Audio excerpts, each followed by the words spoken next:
Hi friends, welcome to the channel. ఈరోజు చెవేలకి campaign వెళ్ళాను. అక్కడ పాత బంగ్లా లాంటిది కనిపించింది. ఫస్ట్ అయితే లోపలికి వెళ్ళడానికి ధైర్యం చేయలేదు, దయ్యాలు భూతాలు ఉంటాయేమని.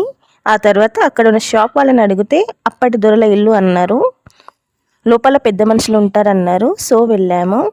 ఇంట్రెస్టింగ్గా అనిపించింది. ఆ ఇల్లు చూడగానే పెయింట్ వేయించుకుంటే బాగుండేది అని అనిపించింది.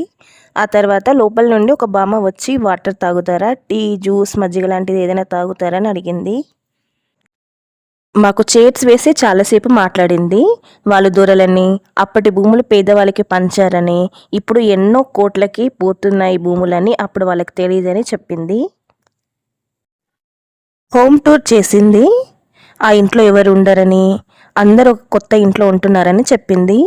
వాళ్ళ పూర్వీకుల ఫొటోస్ చూపించింది. ఆ ఇల్లు బండలతో, రాళ్లతో, ఐరన్ రాడ్స్తో కట్టారు.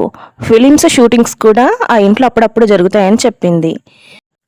92 ఇయర్స్ నాటి ఇల్లు కదా, వర్షం పడితే వాటర్ వస్తాయి ఇంట్లోకి అని చెప్పింది. రీసెంట్గా అయితే జితేందర్ రెడ్డి ఫిలిం షూట్ చేశారంట.